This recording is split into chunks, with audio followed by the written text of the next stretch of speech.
Assalamualaikum warahmatullahi wabarakatuh. Apa kabarnya Ananda semuanya? Mudah-mudahan dalam keadaan sehat walafiat ya. Dan semoga senantiasa kita semua dalam lindungan dan rahmat Allah Subhanahu wa taala. Amin. Ananda semuanya, pada pertemuan kali ini, insya Allah ini adalah pertemuan yang ketujuh ya. Nah, Bapak akan coba menjelaskan tentang materi pada pertemuan hari ini, yaitu kita sudah masuk di bab kedua, yaitu persamaan kuadrat, dan ini adalah merupakan pertemuan yang kedua untuk persamaan kuadrat. Adapun tujuan pembelajaran adalah yang pertama, Ananda semuanya nanti bisa menyelesaikan persamaan kalimat terbuka. Kemudian yang kedua adalah Ananda semua nanti bisa menyelesaikan persamaan kuadrat dengan cara pemfaktoran. Yang ketiga, Ananda semua nanti bisa menyelesaikan persamaan kuadrat dengan cara melengkapkan kuadrat sempurna. Dan yang keempat adalah Ananda semua nanti bisa menyelesaikan persamaan kuadrat dengan rumus ABC. Tapi untuk pertemuan yang kali ini, Bapak tidak akan mencoba menjelaskan semuanya ya, Ananda. Jadi hanya poin yang pertama dan yang kedua saja yang akan Bapak jelaskan pada pertemuan kali ini. Oke, simak baik-baik ya penjelasannya.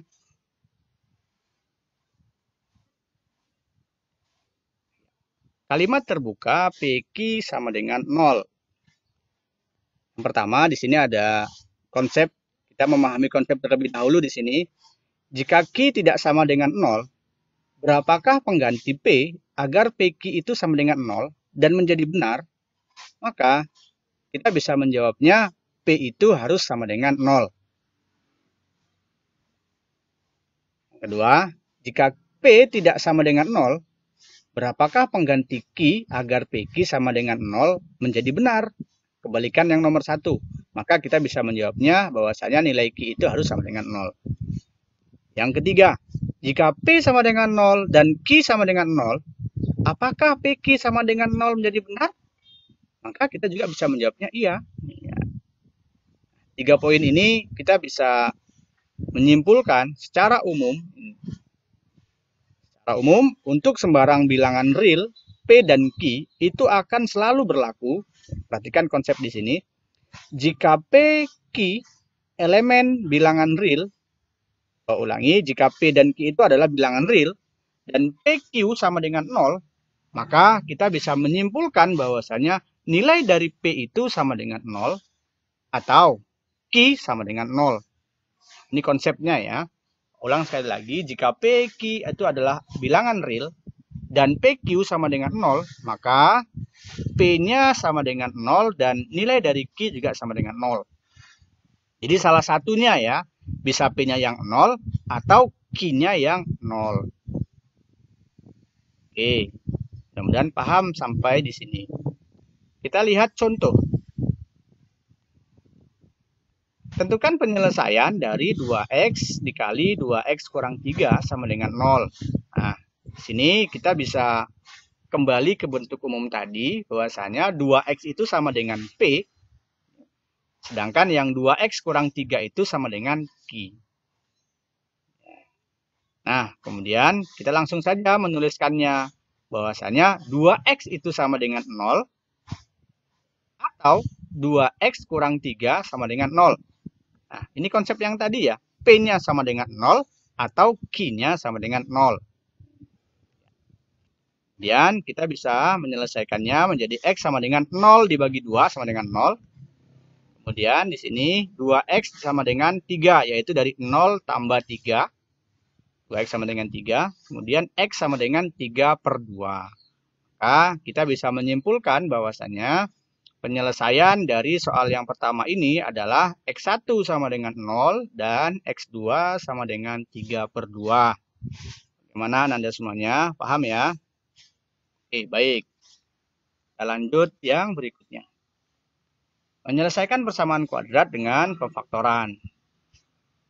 Nah, di sini Bapak ingin mengajak kepada Ananda semuanya untuk mengingat kembali materi pemfaktoran aljabar yang sudah Ananda pelajari di kelas sebelumnya. Ada 4 poin penting tentang pemfaktoran yang harus Ananda ingat kembali. Yang pertama adalah faktorisasi dengan hukum distributif. Ini bentuk umumnya. AX kuadrat tambah ABX sama dengan, kita bisa membuatnya menjadi AX dikali X tambah B. Yang mana faktor yang sama dari bentuk yang pertama ini adalah A dan X. Ya. Jadi AX dikeluarkan baru dikali X tambah B. Yang berikutnya PX kuadrat dikurang PQX. Kita bisa membuatnya menjadi PX dikali X dikurang Q.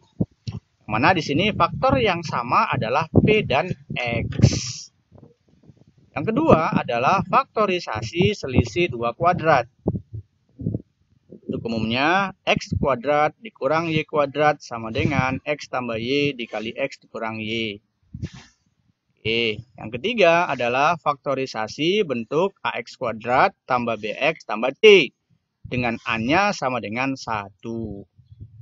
Maka kita bisa membuatnya menjadi AX kuadrat tambah BX tambah C itu sama dengan X ditambah P dikali X tambah Q.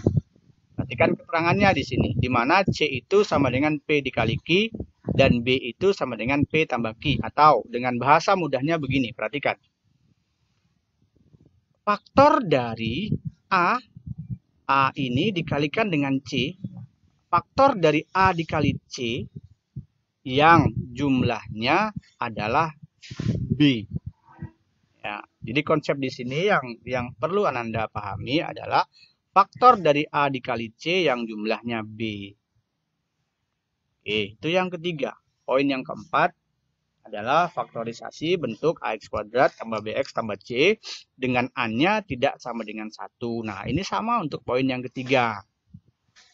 Cara mengerjakannya sama. Jadi faktor dari A dikali C yang jumlahnya B. Oke. Lanjut. Ada contoh. Tentukan penyelesaian dari persamaan X kuadrat dikurang 5X sama dengan 0. Nah, kita bisa menjawabnya. X kuadrat kurang 5X sama dengan 0. Kemudian kita distributifkan menjadi X. Nah, karena yang sama di sini faktornya adalah X. X buka kurung X dikurang 5 sama dengan 0. Nah, maka ini sudah berlaku atau kembali ke penjelasan yang pertama tadi bahwasanya X ini adalah P, X kurang 5 ini sama adalah Q. X sama dengan 0 atau X kurang 5 sama dengan 0. Oke, X sama dengan 0 tambah 5 sama dengan 5. Oke, maka penyelesaiannya adalah X1 sama dengan 0 atau X2-nya sama dengan 5. Oke. Contoh yang berikutnya. X kuadrat dikurang 4X dikurang 5 sama dengan 0. Oke, di sini kita bisa melihat bahwasanya A itu sama dengan 1, B-nya sama dengan negatif 4, dan C-nya sama dengan negatif 5. Nah, ingat tadi konsepnya A dikali C yang jumlahnya minus B. Ya. A berarti 1, B-nya, C-nya minus 5, berarti 1 kali minus 5 sama dengan minus 5. Faktor dari minus 5 yang jumlahnya negatif 4. Nah, maka kita bisa langsung mengetahui bahwasannya bilangan tersebut adalah 1 dan negatif 5. 1 dan negatif 5. 1 kali min 5, ya min 5. 1 tambah min 5, min 4. Maka kita bisa langsung menuliskannya menjadi X tambah 1 dikali X kurang 5 sama dengan 0. Jadi X tambah 1, satunya positif, X kurang 5, karena di sini negatif 5. Oke, kita bisa langsung menjabarkannya menjadi X tambah 1 sama dengan 0, atau X kurang 5 sama dengan 0. Maka X sama dengan 0 dikurang 1, X sama dengan minus 1. Kemudian X sama dengan 0 tambah 5, X sama dengan 5. Maka penyelesaiannya adalah X1 sama dengan minus 1 dan X2 sama dengan 5. Bisa dipahami ya Anda semuanya? Oke, lanjut. Contoh yang berikutnya. Y kuadrat dikurang 25 sama dengan 0. Oke, ini bentuk yang mana ya? Oke, ini kalau kita lihat adalah bentuk selisih 2 kuadrat. Maka 25 kita ubah menjadi 5 kuadrat. Jadi Y kuadrat kurang 5 kuadrat sama dengan 0. Maka maka faktornya menjadi Y tambah 5, Y kurang 5. Artinya Y tambah 5 sama dengan 0 atau Y kurang 5 sama dengan 0. Y sama dengan 0 dikurang 5, Y sama dengan negatif 5. Kemudian yang ini Y sama dengan 0 tambah 5, Y sama dengan 5. Maka penyelesaiannya adalah Y1 sama dengan negatif 5 dan Y2 sama dengan 5. Mudah ya? Oke, lanjut. Kita lihat apakah masih ada contoh. Oke, ternyata masih ada. Ya, 2x kuadrat tambah 5x kurang 3 sama dengan 0. Oke, A-nya 2, B-nya 5, C-nya negatif 3. Berarti faktor dari negatif 6. Dari mana negatif 6? Iya, dari 2 dikali minus 3. A dikali C. Yang jumlahnya B, yaitu jumlahnya 5. Oke, kita bisa langsung tahu bahwasannya bilangan tersebut adalah negatif 1 dan 6. Negatif 1 kali 6 kan negatif 6. Negatif 1 tambah 6 hasilnya 5. Berarti sudah ketemu ya. Oke, lanjut. Kita bisa menjabarkannya menjadi 2x kuadrat dikurang 1x. Ini min 1 jadi kurang x ya. 1 nggak perlu tulis. Ditambah 6x kurang 3 sama dengan 0.